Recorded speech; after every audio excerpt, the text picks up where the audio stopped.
Shalom, berdasarkan firman hari ini hari yang ke-78, kita akan membaca bersama-sama dari kitab Rut pasal 1 dan 2. Mari kita berdoa. Terima kasih Tuhan, kami bersyukur karena Tuhan terus memimpin kami dan hari ini kami akan membaca dari kitab Rut. Biarlah Tuhan memberkati agar kami mendapatkan berkat-berkat rohani dari apa yang kami baca dan dengarkan pada hari ini. Terima kasih dalam nama Tuhan Yesus. Amin. Pasal 1. Pada zaman para hakim memerintah ada kelaparan di tanah Israel. Lalu pergilah seorang dari Betlehem Yehuda beserta istrinya dan kedua anaknya laki-laki ke daerah Moab untuk menetap di sana sebagai orang asing. Nama orang itu ialah Elimelek, nama istrinya Naomi dan nama kedua anaknya Mahlon dan Kilion. Semuanya orang-orang Efrata dari Betlehem Yehuda. Dan setelah sampai ke daerah Moab, diamlah mereka di sana. Kemudian matilah Elimelek suami Naomi, sehingga perempuan itu tertinggal dengan kedua anaknya. Keduanya mengambil perempuan Moab, yang pertama bernama Orpa, yang kedua bernama Rut, dan mereka diam di situ kira-kira 10 tahun lamanya. Lalu matilah juga keduanya, yakni Mahlon dan Kilion, sehingga perempuan itu kehilangan kedua anaknya dan suaminya. Kemudian berkemaslah ia dengan kedua menantunya, dan ia pulang dari daerah Moab. Sebab di daerah Moab ia mendengar bahwa Tuhan telah memperhatikan umatnya dan memberikan makanan kepada mereka. Maka berangkatlah ia dari tempat tinggalnya itu bersama-sama dengan kedua menantunya. Ketika mereka sedang di jalan untuk pulang ke tanah Yehuda, berkatalah Naomi kepada kedua menantunya itu, "Pergilah, pulanglah masing-masing ke rumah ibunya. Tuhan kiranya menunjukkan kasih-Nya kepadamu seperti yang kamu tunjukkan kepada orang-orang yang telah mati itu dan kepadaku. Kiranya atas karunia Tuhan kamu mendapat tempat perlindungan masing-masing di rumah suaminya." Lalu diciumnyalah mereka, tapi mereka menangis dengan suara keras dan berkata kepadanya, "Tidak, kami ikut dengan engkau pulang kepada bangsamu." Tetapi Naomi berkata, "Pulanglah anak-anakku, mengapakah kamu turut dengan aku? Bukankah tidak akan ada lagi anak laki-laki yang kulahirkan untuk dijadikan suamimu nanti? Pulanglah, anak-anakku, pergilah, sebab sudah terlalu tua aku untuk bersuami. Seandainya pikirku ada harapan bagiku, dan sekalipun malam ini aku bersuami, bahkan sekalipun aku masih melahirkan anak laki-laki, masakan kamu menanti sampai mereka dewasa? Masakan karena itu kamu harus menahan diri dan tidak bersuami? Janganlah kiranya demikian, anak-anakku. Bukankah jauh lebih pahit yang aku alami daripada kamu, sebab tangan Tuhan teracung terhadap aku?" Menangis pula mereka dengan suara keras. Lalu Orpa mencium mertuanya itu, minta diri, tetapi Rut tetap berpaut padanya. Berkatalah Naomi, "Telah pulang iparmu kepada bangsanya dan kepada para allahnya. Pulanglah mengikuti iparmu itu." Tetapi kata Rut, "Janganlah desak aku meninggalkan engkau dan pulang dengan tidak mengikuti engkau. Sebab kemana engkau pergi, ke situ jugalah aku pergi. Dan di mana engkau bermalam, di situ jugalah aku bermalam. Bangsamulah bangsaku dan Allahmulah Allahku. Di mana engkau mati, aku pun mati di sana. Dan di sanalah aku dikuburkan. Beginilah kiranya Tuhan menghukum aku. Bahkan lebih daripada itu, jikalau sesuatu apapun memisahkan aku dari engkau, selain daripada maut." Ketika Naomi melihat bahwa Rut berkeras untuk ikut bersama-sama dengan dia, berhentilah ia berkata-kata kepadanya. Dan berjalanlah keduanya sampai mereka tiba di Betlehem. Ketika mereka masuk ke Betlehem, gemparlah seluruh kota itu karena mereka, dan perempuan-perempuan berkata, "Naomikah itu?" Tetapi ia berkata kepada mereka, "Janganlah sebut aku Naomi, sebutkanlah aku Mara, sebab Yang Maha Kuasa telah melakukan banyak yang pahit kepadaku. Dengan tangan yang penuh aku pergi, tapi dengan tangan yang kosong Tuhan memulangkan aku. Mengapakah kamu menyebutkan aku Naomi? Karena Tuhan telah naik saksi menentang aku, dan Yang Maha Kuasa telah mendatangkan malapetaka kepadaku."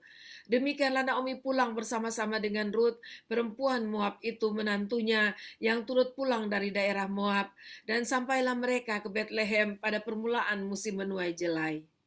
Pasal 2.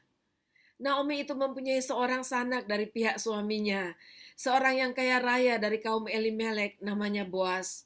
Maka Rut perempuan Moab itu berkata kepada Naomi, biarkanlah aku pergi ke ladang, memungut bulir-bulir jelai di belakang orang yang murah hati kepadaku. Dan sahut Naomi kepadanya, pergilah anakku. Pergilah ia, lalu sampai di ladang dan memungut jelai di belakang penyabit-penyabit. Kebetulan ia berada di tanah milik Boas yang berasal dari kaum Elimelek. Lalu datanglah Boas dari Betlehem.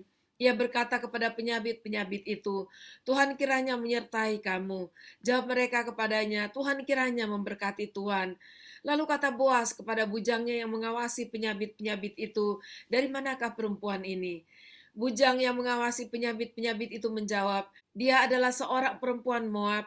Dia pulang bersama-sama dengan Naomi dari daerah Moab. Tadi ia berkata, izinkanlah kiranya aku memungut dan mengumpulkan jelai dari antara berkas-berkas jelai ini di belakang penyabit-penyabit. Begitulah ia datang dan terus sibuk dari pagi sampai sekarang dan seketika pun ia tidak berhenti. Sesudah itu berkatalah Boas kepada Rut, dengarlah dahulu anakku, tidak usah engkau pergi memungut jelai ke ladang lain, dan tidak usah juga engkau pergi dari sini, tetapi tetaplah dekat pengerja-pengerja perempuan. Lihat saja ke ladang yang sedang disabit orang itu. Ikutilah perempuan-perempuan itu dari belakang, sebab aku telah memesankan kepada pengerja-pengerja lelaki, jangan mengganggu engkau. Jika engkau haus, pergilah ke tempayan-tempayan dan meminumlah air yang dicedok oleh pengerja-pengerja itu. Lalu sujudlah Rut menyembah dengan mukanya sampai ke tanah dan berkata kepadanya, mengapakah aku mendapat belas kasihan daripadamu sehingga Tuhan memperhatikan aku, padahal aku ini seorang asing? Boas menjawab, telah dikabarkan orang kepadaku dengan lengkap segala sesuatu yang engkau lakukan kepada mertuamu sesudah suamimu mati, dan bagaimana engkau meninggalkan ibu bapamu dan tanah kelahiranmu, serta pergi kepada suatu bangsa yang dahulu tidak engkau kenal. Tuhan kiranya membalas perbuatanmu itu, dan kepadamu kiranya dikaruniakan upahmu sepenuhnya oleh Tuhan Allah Israel, yang di bawah sayapnya engkau datang berlindung. Kemudian berkatalah Rut, memang aku mendapat belas kasihan daripadamu ya Tuanku, sebab Tuhan telah menghiburkan aku dan telah menenangkan hati hambamu ini, walaupun aku tidak sama seperti salah seorang hamba-hambamu perempuan. Ketika sudah waktu makan, berkatalah Boas kepadanya, datanglah kemari, makanlah roti ini dan celupkanlah suapmu ke dalam cuka ini. Lalu duduklah ia di sisi penyabit-penyabit itu, dan Boas mengunjukkan berti gandum kepadanya. Makanlah Rut sampai kenyang, bahkan ada sisanya. Setelah ia bangun untuk memungut pula, maka Boas memerintahkan kepada pengerja-pengerjanya, dari antara berkas-berkas itu pun ia boleh memungut, janganlah ia diganggu. Bahkan haruslah kamu dengan sengaja menarik sedikit-sedikit dari onggokan jelai itu untuk dia dan meninggalkannya, supaya dipungutnya. Janganlah berlaku kasar terhadap dia. Maka ia memukut di ladang sampai petang. Lalu ia mengirik yang dipungutnya itu, dan ada kira-kira seeva jelai banyaknya. Diangkatnya lah itu, lalu masuklah ia ke kota. Ketika mertuanya melihat apa yang dipungutnya itu, dan ketika dikeluarkannya dan diberikannya kepada mertuanya, sisa yang ada setelah kenyang itu, maka berkatalah mertuanya kepadanya, di manakah engkau memungut dan di manakah engkau bekerja hari ini? Diberkatalah kiranya orang yang telah memperhatikan engkau itu. Lalu diceritakannya lah kepada mertuanya itu, pada siapa ia bekerja, katanya. Nama orang pada siapa aku bekerja hari ini ialah Boas. Sesudah itu berkatalah Naomi kepada menantunya, diberkatilah kiranya orang itu oleh Tuhan yang telah mengaruniakan kasih setianya kepada orang-orang yang hidup dan yang mati. Lagi kata Naomi kepadanya, orang itu kaum kerabat kita, dialah salah seorang yang wajib menebus kita. Lalu kata Rut, perempuan Moab itu, lagi pula ia berkata kepadaku, tetaplah dekat pengerja-pengerjaku sampai mereka menyelesaikan seluruh penyabitan ladangku. Lalu berkatalah Naomi kepada Rut menantunya itu, ya anakku, sebaiknya engkau keluar bersama-sama dengan pengerja-pengerjanya perempuan, supaya engkau jangan disusahi orang di ladang lain. Demikianlah Rut tetap dekat pada pengerja-pengerja perempuan Boas untuk memungut sampai musim menuai jelai dan musim menuai gandum telah berakhir, dan selama itu ia tinggal pada mertuanya. Demikianlah pembacaan kita dari kitab Rut ini. Dan dari pasal 1 dan pasal 2 menceritakan kesadaran Naomi bagaimana ia meninggalkan Bethlehem sebagai kota roti itu dan pergi ke tanah Moab. Dan ia menyadari bahwa Tuhan sudah mendatangkan celaka. dengan matinya suami dan kedua anak laki-lakinya. Tapi ada berkat yang diterima oleh Naomi yang tetap ingin kembali ke Bethlehem, yaitu Ruth menantunya yang tetap setia dengan dia, dan bahkan dia rela meninggalkan tanah kelahirannya, bahkan kedua orang tuanya, untuk mengikuti Naomi dan beribadah kepada Allahnya. Dan selanjutnya kita melihat bahwa orang yang seperti Ruth itu selalu diberkati oleh Tuhan. Dan melalui Ruth dan Naomi kita melihat bahwa mertua dan menantu dapat hidup damai, akur, dan bahkan Ruth memberi contoh suatu pernikahan, bukan saja menikah dengan suaminya, tetapi dengan keluarga suaminya. Dan biarlah kita boleh diberkati dari pembacaan dan pendengaran firman hari ini. Mari kita berdoa.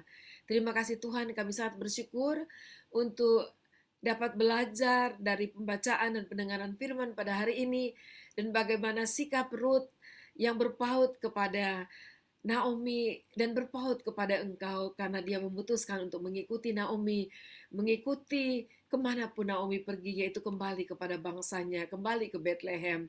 Dan kami bersyukur bahwa orang yang berpaut kepada engkau ya Tuhan, diberkati oleh engkau. Bahkan Naomi juga diberkati dengan kehadiran Ruth di dalam kehidupannya, dan dengan apa yang dilakukan Ruth, yaitu bekerja dengan rajin. Terima kasih Tuhan, biarlah apa yang baik dapat kami pelajari dan kami lakukan sebagai teladan yang kami terima dari pembacaan dan pendengaran firman hari ini. Dalam nama Tuhan Yesus kami berdoa. Amin. Sampai jumpa besok. Tuhan Yesus memberkati.